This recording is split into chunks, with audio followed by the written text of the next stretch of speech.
আরে ভাই, জীবনে যা কিছু হয়ে যাক আমরা ভাই ভাই কোনোদিন আলাদা হব না। আমরা যদি একতা থাকি আমাদেরকে কেউ কিছু করতে পারবে না। ঠিক বলেছে দাদা।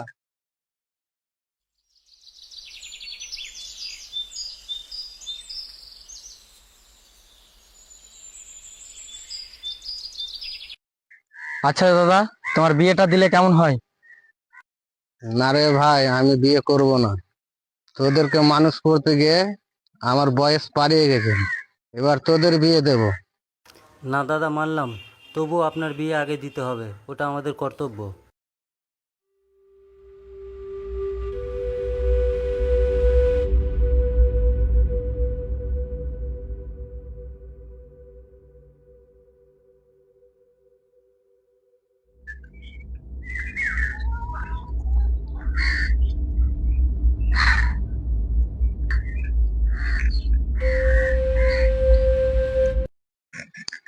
আব্বা, ও আব্বা,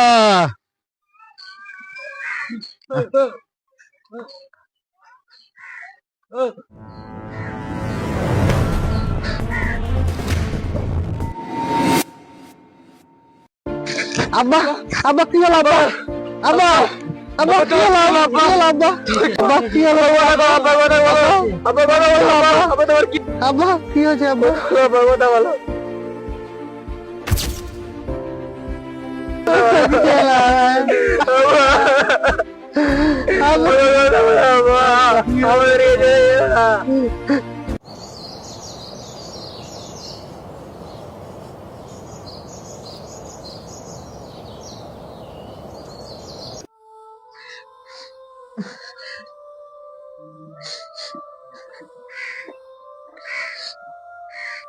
দেখো ভাই, দুনিয়াতে কেউ বাচ্চা আসেনি, সকলকে একদিন মরতে হবে। তো আজকে তোমার বাবা মরেছে, কালকে আর কেউ মরবে। দুনিয়াতে কেউ বেঁচে থাকবে না, সকলকে একদিন মরতে হবে। তো ও নিয়ে আর মন খারাপ করিও না। দেখো ভাই, ওটা তো আল্লাহর নীতি। আরে ভাই, কাঁদছিস কেন? আমি তো বেঁচে আছি।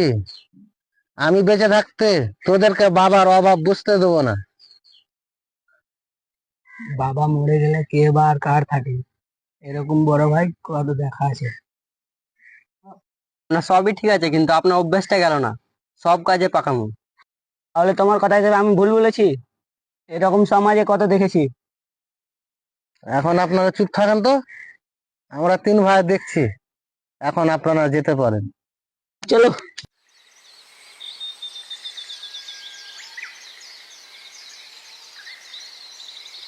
ভালোর দুনিয়া নেই, ভালো বুদ্ধি দিলাম।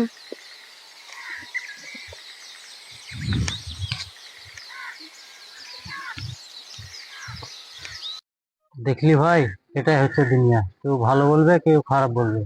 বাবাকে মরা একদিনও হয়নি আর এইসব কথা বলছে। আমরা হলাম এই সংসার তিনটে লাঠি। আমরা যদি একতা থাকি কেউ ভাঙতে পারবে না। ভাই, আমরা কখনো একে অপরের সঙ্গে বিচ্ছিন্ন হব না। আর যদি হয়, গ্রামের কিছু দুষ্টু লোক আমাদের এসে ভেঙে দেবে। একটা সম্পর্ক বিশ্বাসের উপরে টিকে থাকে বলি আমাদেরকে একে অপরের উপরে বিশ্বাস রাখতে হবে। এই জীবন যুদ্ধে আমাদের হেরে গেলে চলবে না।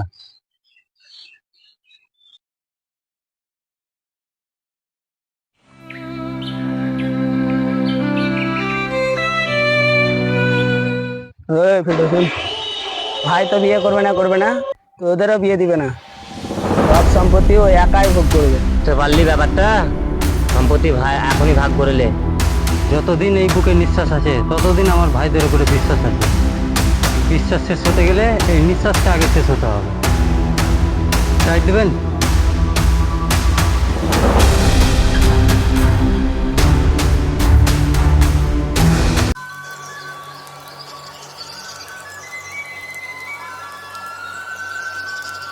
আয় রে ভাই, খেলে আয়,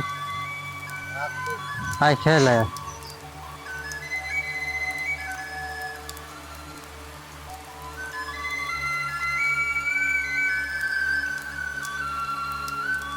তোমরা জানো, সর্দার সাহেব আমার কাছে এসেছিল, কি বলছিল?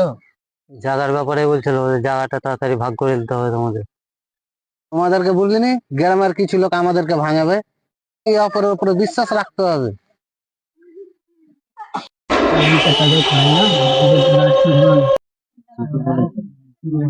করতে হবে, কিছু করতে হবে।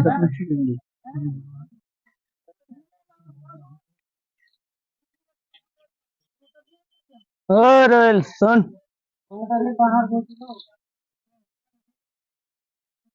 স্যার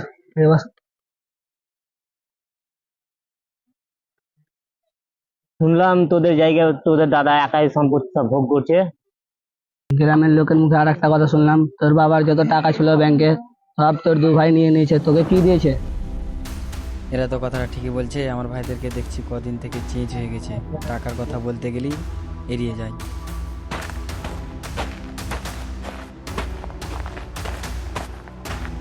ওই তো দাদা আসছে।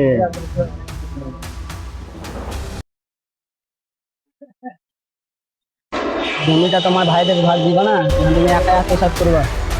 আপনি আমাদের ভাইয়ের কানে বিষ ঢালবেন না। আপনি এই পৃথিবীর সব চাইতে জঘন্য মানুষ। দাদা উনি তো কথাটা ঠিকই বলেছেন। তুই আমার বাবার সমান দাদার গায়ে হাত দিলি?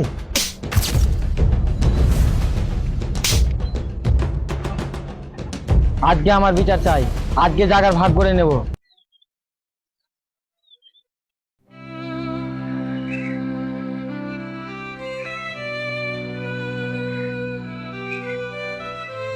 আচ্ছা জাসিম, আমাদেরকে কি কারণে ডেকেছো?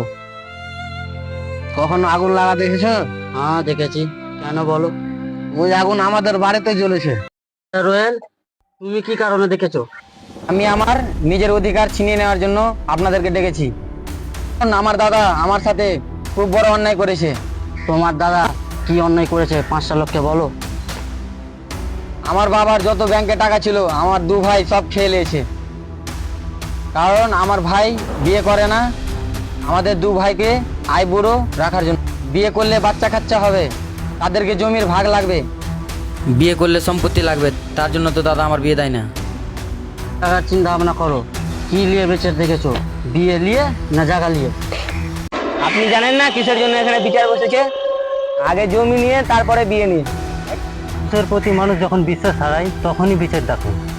কারণ এই সমাজে আপনাদের মতো যতদিন লোক থাকবে ততদিন ভাই ভাইয়ের বিশ্বাস হারাইতেই থাকবে। আপনারা হচ্ছেন সেই আগুন যে আগুনের ধোঁয়া বেশি ছড়ায়। শয়তানের ফাঁদে তারাই পা দেয় যাদের চিন্তা ভাবনা শয়তানের মতো। যেমন আমার ভাই, আমার ফেরেশতার সমান দাদাকে অপবাদ লাগানো হয়েছে একমাত্র আপনার কারণে। ভাই কিছুই জানে না, সে একটা অবুঝ। আপনি কুবুদ্ধি দিয়েছেন ওকে। আগে সেই কুবুদ্ধিটা আপনি আমাকে দিয়েছিলেন, সেই ফাঁদে আমি পা দিইনি। সেই নিরীহ ভাইকে আপনি চক্রান্তে ফেলেছেন। কথা বললেই বন্ধু বেরাজ, তাই না? অর্ধেক ভাগে ঠিকই বলেছে। বাবা মারা তো অনেকদিন হলো, সম্পত্তি তো ভাগ করা দরকার।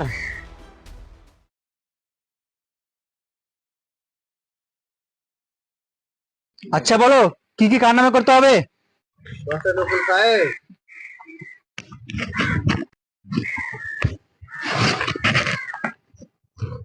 আচ্ছা বলো, কি কি কারনামা করতে হবে? এই বাড়ির সমস্ত কিছু আমাকে ভাগ লাগবে। যেমন কি কি? ঘটি, বাটি, লোটা, গরু, বাছুর, ছাগল সবকিছু? হ্যাঁ উকিল মশাই, আমাকে সমস্ত কিছু ভাগ লাগবে এবং আমার বসত বাড়িতে পাঁচিল দাঁড় করিয়েও ভাগ লাগবে। আপনার কি এই বিষয়ে কিছু বলার আছে? উকিল মশাই, শরীরের কোন অঙ্গ হারিয়ে গেলে কতটা ব্যথা হয় সেই ব্যথাটা দেখাবার নয়, যদি দেখায় তো পাহাড়টাও কেটে উঠবে। আজকে আমার ভাই যে অপবাদটা লাগালো, সেই ভাইকে আমি কোলে ফিটে করে মানুষ করেছি, সেই ব্যথা আজকে অনুভব করছি, কিন্তু আজকে দেখাবার নয়। আজকে আমার ভাই আমাকে যদি বলতো তো আমার কলিজা কেটে আমি আমার ভাইকে দিয়ে দিতাম। আজকে আমার ভাই সবকিছু কেড়ে নিয়ে আমাকে নিঃস্বহারা করে দিল। বিচারটা করে দাও আর সব কিছু তোমার ভাইকে দিয়ে দাও। তোমার নাম কি? জাসিম শেখ।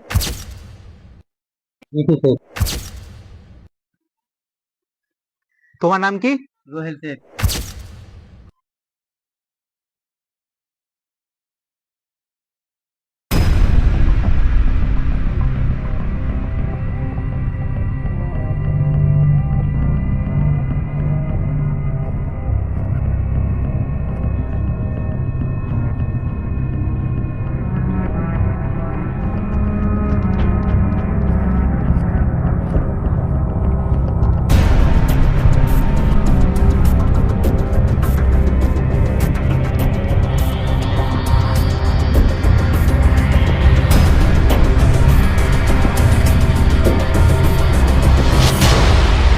দেখলি আমাদের সাথে ভুললি তো কত আত্মহত্যা করছিস, আরো করবি, আরো 1,000 বেশি আত্মহত্যা করতে দেবো। ঠিকই বলেছিস ভাই করে।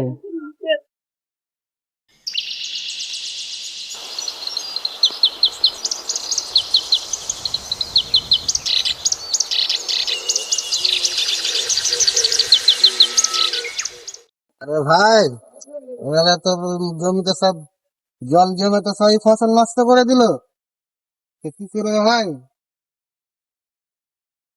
দেখো দাদা, গ্রামের লোক তো আমাদের নিয়ে চলছে, আল্লাহও আমাদের উপর নিয়ে চলছে। সে এক কাজ করতে হবে ভাই, এখান থেকে অন্য জায়গায় বাসা বাঁধতে হবে, আর কি করা যাবে? চলো আমরা চলে যাবো তাহলে। তাহলে ঠিক আছে, চলো তাহলে কালকে আমরা চলে যাবো অন্য জায়গায় ঘর বাঁধবো।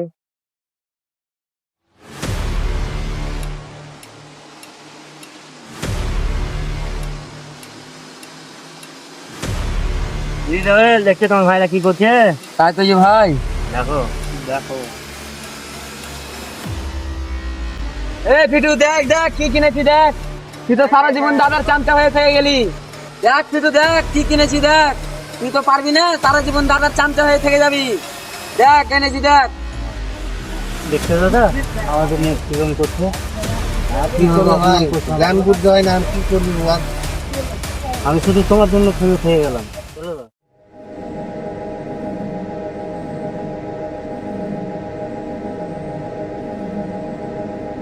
চল তো দাদাকে নিয়ে, তো দাদাকে নিয়ে খেলি। চলো চলো চলো চলো চলো চলো চলো। এই যে তোর দাদা রে, চল।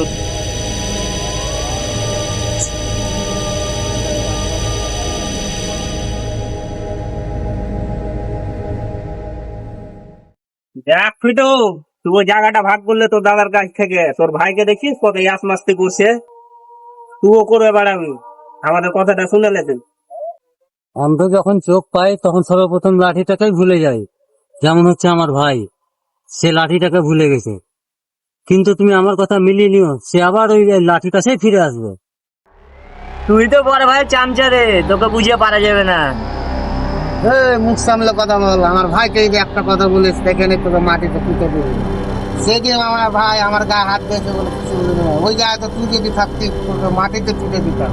দাদা ছেড়ে দাও বলছি, নাহলে অনেক খারাপ হয়ে যাবে দাদা। তুই তো তোর ভাইদের জায়গা মেরে খাচ্ছিস, তুই আবার কথা ভালো। চলো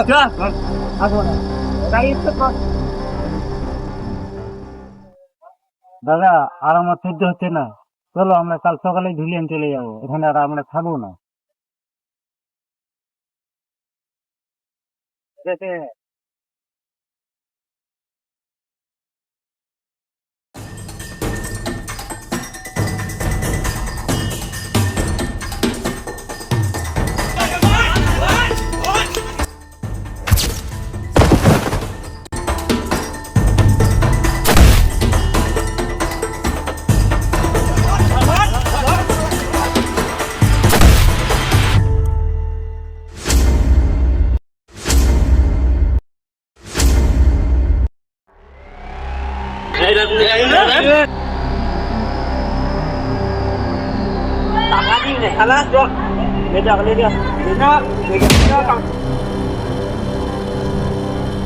তোমাদেরকে বিশ্বাস করেছিলাম, আমার নিজের রক্তের ভাইকে আমি বিশ্বাস করেছিলাম। টাকা দিবে না মানে তো বাপ তো টাকা দিবে। উঠ শালা, উঠ উঠ উঠ উঠ।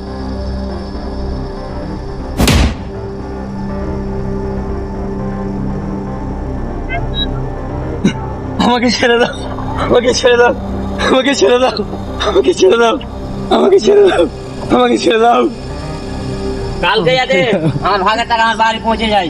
তোর ভাগের টাকা, ওটা তো আমার বাপের জমি।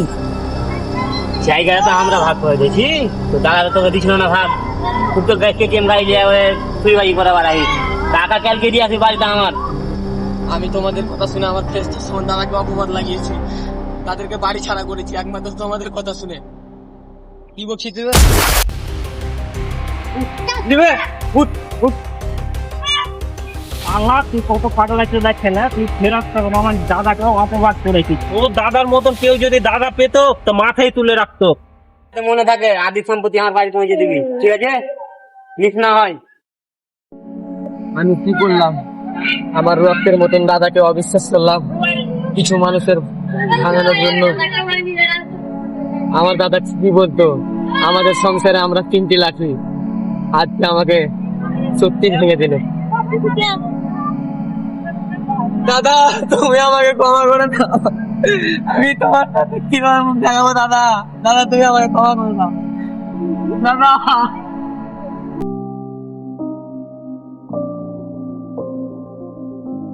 প্রধান সাহেব, প্রধান সাহেব, প্রধান সাহেব, কি হয়েছে তোমার? কি হয়েছে? বিচার করুন প্রধান সাহেব, বিচার করুন আপনি। কি হয়েছে তোমার? কি হয়েছে? অবস্থা কে করলো? কি হয়েছে? কি হয়েছে? খুলে বলো।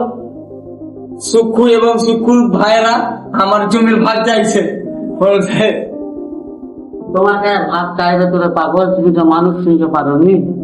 তোকে তো আগে বলেছি যা করবা ভেবে চিন্তা করবা। জানো গল্প কি বলে, ভাবিয়ে করিয়ে কাজ করিয়ে ভাবো না। তোমার অবস্থা ওরকম, পারহীন দাঁড়িয়ে একটা নৌকর মতো মাছ সমুদ্রে তুমি দাঁড়িয়ে আছো, তার কোনো কিনারাই নেই। আপনি কিছু করেন মনোজ সাহেব, আপনি কিছু করেন। আপনি বয়স্ক মানুষ, আপনি একশো কোনো বুদ্ধি দেন মনোজ সাহেব, আপনি কিছু করেন। বুদ্ধি একটাই, তোমাদের দাদাকে যায় যে ক্ষমা চেয়ে দাও। কিভাবে ক্ষমা চাইবো মনোজ সাহেব? আমি তো আমার দাদাদেরকে অপবাদ লাগিয়ে বাড়ি থেকে তাড়িয়ে দিয়েছি। যদি তোমাদের দাদাকে চাই যাও, ওরা ঠিক তোমাকে মেনে নেবে। আমি এত বড় গুণা করেছি যে আমার দাদাদের সামনে আমি মুখ দেখাতে পারবো না মনোজ সাহেব। আপনি আমার তাদের সাহেব মনোজ সাহেব। নিজের রক্ত নিজের মতনই হয়, এই হাত কাটলে ব্যথা করবে, এই হাত কাটলে ব্যথা করবে। তুমি তোমার দাদাকে চাই যাও, ওরা নিশ্চয়ই তোমাকে মেনে নেবে। হ্যাঁ, দুধ লোকের মিষ্টি কথা, তাদের ফাঁদে পা দিও না। হ্যাঁ, তুমি তোমার দাদা চাই চলে যাও, ওরা তোমাকে নিশ্চয় মেনে নেবে, আমার পুরো বিশ্বাস।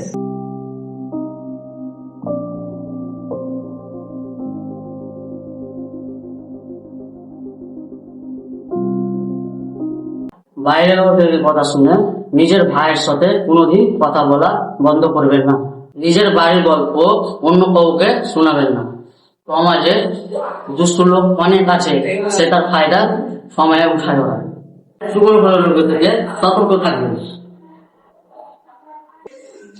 আমাদের কত সুন্দর সুখের সংসার ছিল একটা, তারপরে সব একটা মিথ্যা অপবাদের কারণে আমাদেরকে সব ছেড়ে চলে আসতে হলো।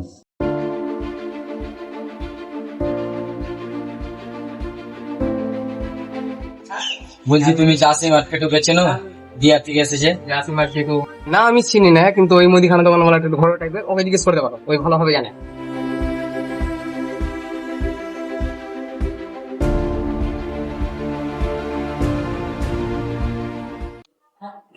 আমরা 3 ভাই একসঙ্গে খেলে বড় হয়েছি সেই জায়গাতে।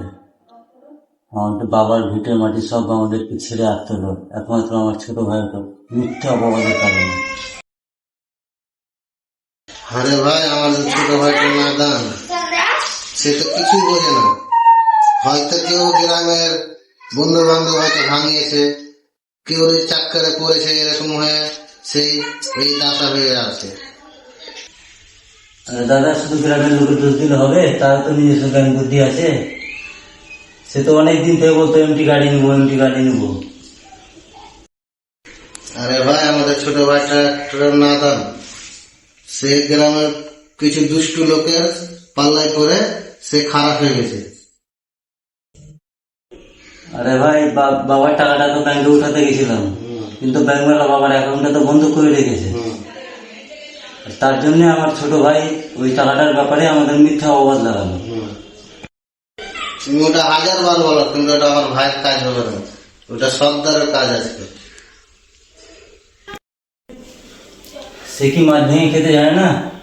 তুমি তো ছোট থেকে ওকে কোলে পিঠে করে মানুষ করেছো, বাবার থেকে বেশি আদর দিয়েছো তুমি।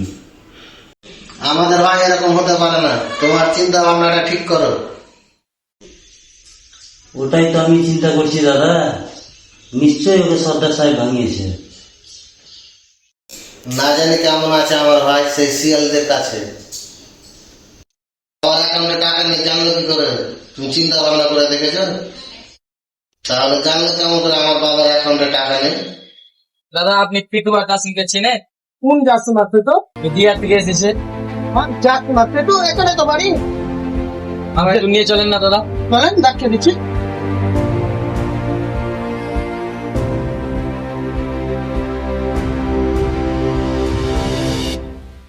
এটা বাড়িয়ে দেখ।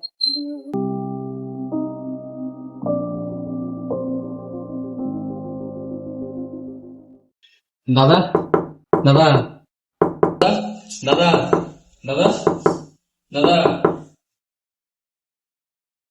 ও দাদা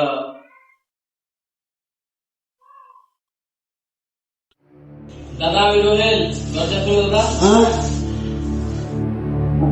রতনদা, ও রতনদা,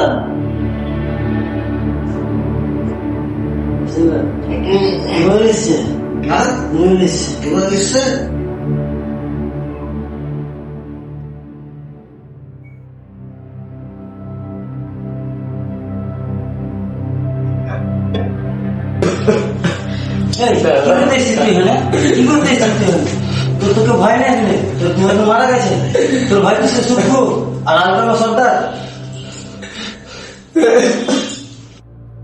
দাদা আমি আমার ভুল বুঝতে পেরেছি দাদা, কে আপন আর কে পর আমি সবই বুঝতে পেরেছি দাদা। তোমরা আমাকে ক্ষমা করে দাও দাদা, তোমরা আমাকে ক্ষমা করে দাও দাদা। চিনি আর লবণ দেখতে এক হলো, স্বাদ কিন্তু আলাদা আলাদা।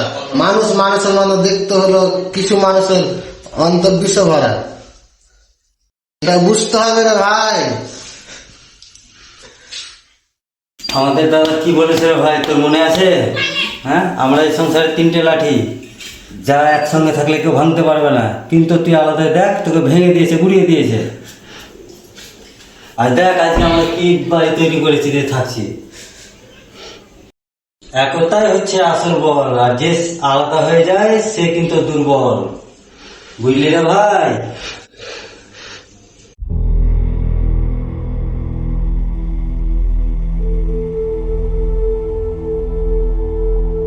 তুই এতগুলো টাকা জমি জায়গা দিয়ে করলিটা কি? তোর কি এরকম অবস্থা করলো? সুক্ষু আর সর্দার সাহেব আমার সব টাকা ছিনিয়ে নিয়েছে, আর আমাকে কালকে মেরেছে ওরা। কোথায় মেরে রে ভাই, কোথায় মেরে? কি করেছে রে ভাই তোকে মেরে রে ভাই? কি করে রে ভাই? দেখ ভাই, আমি বাবার কসম খেয়ে বলছি, ওদের তিনজনকে আমি ছাড়বো না। আমরা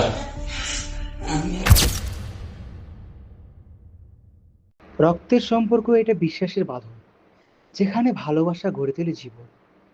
কিন্তু পাতানো সম্পর্ক, সেখানে থাকে স্বার্থের আড়াল, হাসির পেছনে লুকিয়ে থাকে ষড়যন্ত্র আর প্রতারণা। মনে রেখো, সত্যিকারের সম্পর্ক টিকে থাকে আজীবন, আর মিথ্যার সম্পর্ক শেষ হয়ে যায় ভাঙনের মাঝেই।